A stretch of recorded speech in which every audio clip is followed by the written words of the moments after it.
నమస్తే, welcome to our channel. నేను మిషాల్ని. ఏపీలో పెట్టుబడులు తీసుకురావడానికి దావోస్ పర్యటనలో సీఎం చంద్రబాబు నాయుడు గారు కానీ, మంత్రి నారా లోకేష్ గారు కానీ అందరూ ఆ పర్యటనలో పాల్గొన్నారు. సో ఏపీకి ఎలాంటి పెట్టుబడులు తీసుకురావడానికి మన ముందు చర్చించడానికి మనతో పాటు ఉన్నారు senior journalist doctor Kanakadurga Vadlamani గారు ఉన్నారు. వారిని అడిగి కొన్ని విషయాలు మనం తెలుసుకుందాం. నమస్కారం మేడం.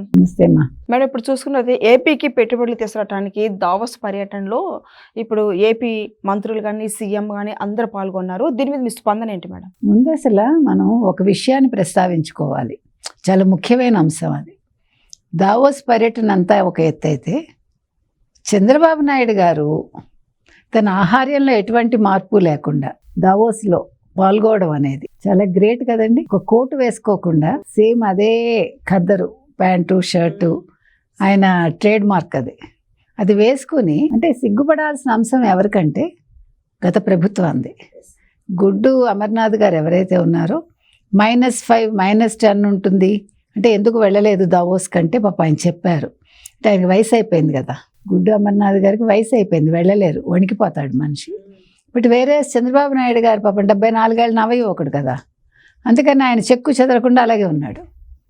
అసలు నిన్న రోజంతా మాట్లాడుతున్నాడు ఆయన చంద్రబాబు నాయుడు గారు. ఇక్కడ అలసట చూసారా మీరు? ఒడిలిపోతారు చిన్న పిల్లలు కూడా, తోటకూర కాడలే ఓ గంట ఎక్కడికైనా వెళ్ళొచ్చేసరికి ఈ రోజుల్లో ఏంటో ఏం పనులు చేస్తారో మనకు అర్థం కాదు. ఇంకా జగన్మోహన్ రెడ్డి గారికి అయితే మొత్తం పరదాలు కట్టి పాపం పైన ఎండ తగలకుండా, పాపం సీత కన్నేరు కానీ గొప్పవాడు కదా ఆయన, అంతఃపురాల్లో పెరిగాడు ఆయన. ఎందుకు చెప్తున్నామంటేనండి, ఫస్ట్ నేర్చుకోవాల్సింది చంద్రబాబు నాయుడు గారి దగ్గర ఆ శక్తి, ఆ బలం.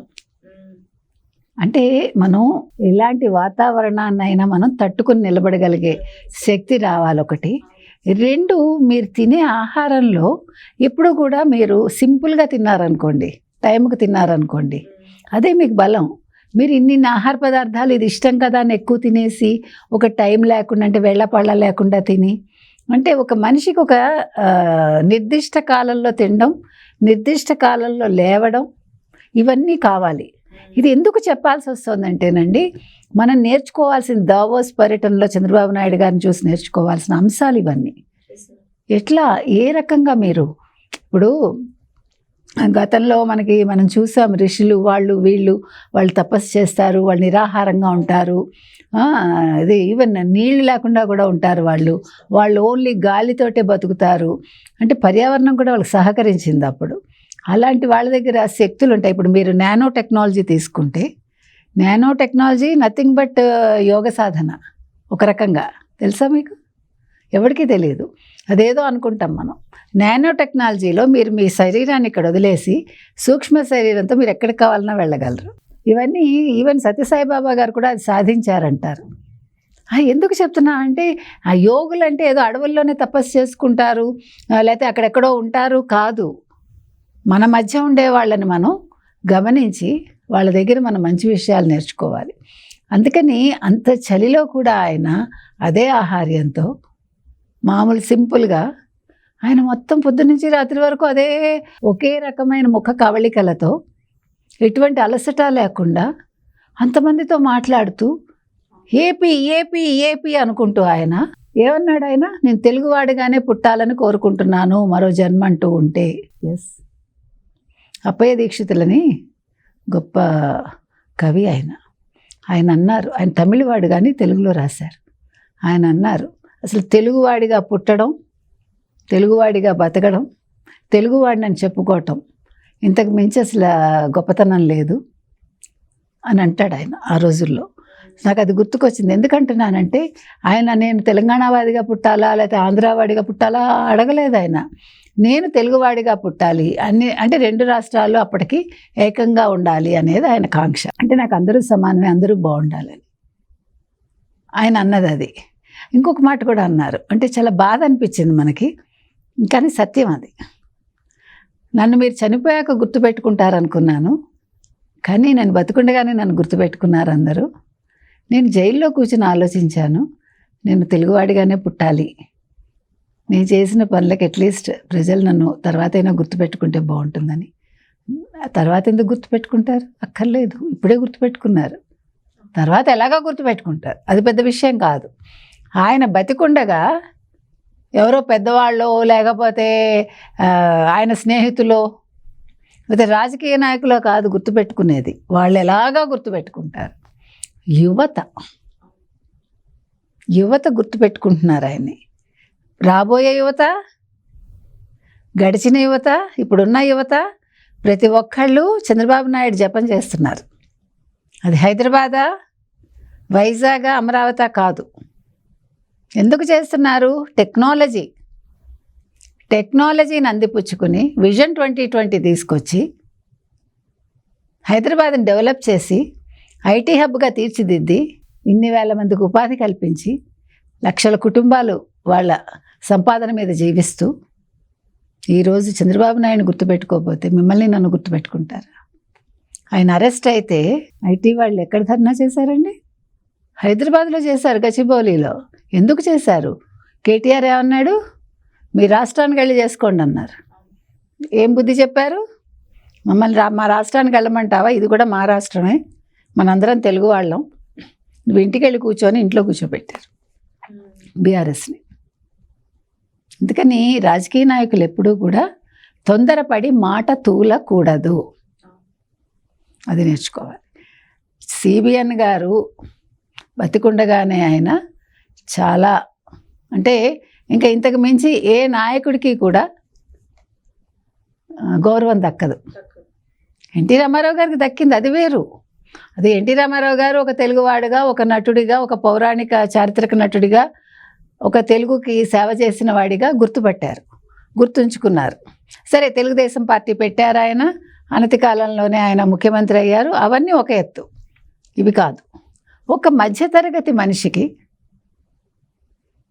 ఒక ఉన్నత వర్గం మనిషిగా మార్చి నీ జీవితం ఇది, నువ్వు కూడా సంపన్నుడివే అవ్వచ్చు, సంపన్నుడివి అవుతావు అని ఒక మార్గ నిర్దేశనం చేశాడు ఆయన. ఈరోజు దావోస్కి వెళ్ళి ఆయన ఆ క్రేజ్ చూసారా? ఏ ముఖ్యమంత్రికి రాలేదు. మీకు తెలుసా, 5-6 రాష్ట్రాలు పోటీ పడ్డాయి దావోస్ వెళ్ళటానికి. ఎవరికి చోటు దక్కింది? కేరళకి రాలేదు, తమిళనాడుకి రాలేదు, ఆంధ్రప్రదేశ్, తెలంగాణ, మహారాష్ట్ర, ఈ 3 రాష్ట్రాలే దక్కించుకున్నాయి. ఎందుకని అంటే ఇక్కడ ఉండే రిసోర్సెస్ ఆల్రెడీ తెలంగాణ డెవలప్ చేశాడు ఆయన, హైదరాబాదు, కాబట్టి ఆటోమేటిక్గా వాళ్ళకి స్థానం దక్కుతుంది. అమరావతి రెడీ అయిపోతుంది, పోలవరం రెడీ అయిపోతుంది, లాంగ్ అంటే ఒక సుదీర్ఘ కోస్తా తీరం ఉంది మనకి. వీటన్నిటిని మించి మనకు అన్ని సహజ వనరులు ఉన్నాయి మనకి. ఒక పక్క కంపెనీలు వస్తున్నాయి, 3 లక్షల కోట్ల పెట్టుబడి వచ్చింది కేంద్రం నుంచి. సో ఆ పొటెన్షియల్ ఇది చూసి ఈరోజు ఆంధ్రప్రదేశ్కి దావోస్ వెళ్ళటానికి అవకాశం దక్కింది. వీటన్నిటినీ మించి బ్రాండ్ సిబిఎన్, అది చూసి దక్కింది. CBN is a brand, no doubt about it. సిబిఎన్ని మించిన బ్రాండ్ అక్కర్లేదు, సిబిఎన్ని మించిన అడ్వర్టైజ్మెంట్ మీకు అవసరం లేదు. ఎంత బాగా ఆయన బుద్ధి చెప్పగలిగారంటే ప్రతిపక్షాలకి. It's a very lengthy question అన్న జగన్మోహన్ రెడ్డికి. దావోస్లో -5 -10 ఉంటుంది, వెళ్ళలేవన్న గుడ్డు అమర్నాథ్కి. ఇవాళ వాతావరణం ఒక లెక్క కాదు. ఎంత పెద్ద క్వశ్చన్ అయినా నేను ఆన్సర్ ఇవ్వగలను, ఏ ఐటీ అంశమైనా నేను మాట్లాడగలను, ఏ టెక్నాలజీ అయినా నేను అందిపుచ్చుకోగలను. అది ఏఐయా, డీప్ టెక్కా, ఏదైనా సరే, నానో టెక్నాలజీయా, వాట్ నాట్, మీరు రేపు ఏదొస్తుందో అది ఇవాళ ఆయన అందిపుచ్చుకుంటాడు. 2047 2030లోనే చూపిస్తాడు మీకు, 2029లోపే చూపిస్తాడు ఆయన. ఇవాళ దావోస్ పర్యటనకి వెళ్ళి ఆయన సక్సెస్ అయ్యాడు. ఆయనే ఒక బ్రాండ్ అంబాసిడర్ అయ్యాడు ఆంధ్రప్రదేశ్కి ఏంటి, ఎంటైర్ భారతదేశానికి అయ్యాడు ఆయన. ఇంకా ఏ ముఖ్యమంత్రికైనా అలాంటి ఒక గుర్తింపు వచ్చిందా అండి? సాధారణంగా దావోస్కి ఎవరు వెళ్తారు? ఐటీ మంత్రులు వెళ్ళాలి. ఒక ముఖ్యమంత్రి వెళ్ళాడు, ఈయన వెళ్ళాడని రేవంత్ రెడ్డి వెళ్ళారు. తప్పులేదు, 2 రాష్ట్రాలు మనవే కాబట్టి ఇద్దరు పోటీ పడతారు. అందుకని ఇవాళ దావోస్ పర్యటన అనేది చాలా కీలకం. 5 ఏళ్లలో వైసీపీ ఒక్కసారే వెళ్ళగలిగింది. వెళ్ళి ఏం సాధించుకొచ్చింది వాళ్ళకే తెలియాలి. ఇప్పుడు ఈయన సాధించుకొచ్చేవి ఇవన్నీ కూడా రేపొద్దున్న గత ఐటీ మంత్రిగా పనిచేసిన గుడ్డు అమర్నాథ్ గారు ఇవన్నీ మేము ఎప్పుడో తీసుకొచ్చాము, ఇప్పుడు మీరు ఇంప్లిమెంట్ చేస్తున్నారు, ఇప్పుడు మీరు సంతకాలు చేస్తున్నారన్నా మీరు ఆశ్చర్యపోక్కర్లా. కాబట్టి ఈ దావోస్ పర్యటన అనేది చాలా పెద్ద సక్సెస్ అండి. ఏపీకి మళ్ళా 5 ఏళ్లలో 30 ఏళ్ళు వెనకబడిన ఏపీ ఈ ఒక్క పర్యటనతోటి మరో 10 ఏళ్ళు ముందుకెళ్ళింది. అంటే ఒక దశాబ్ద కాలాన్ని ఆయన ముందుకు తీసుకెళ్ళగలిగారు. That is Chandrababu Naidu, that is Davos. ఇంతకు మించి ఏం చెప్పుకుంటాం మనం? Okay, thank you madam. Thank you.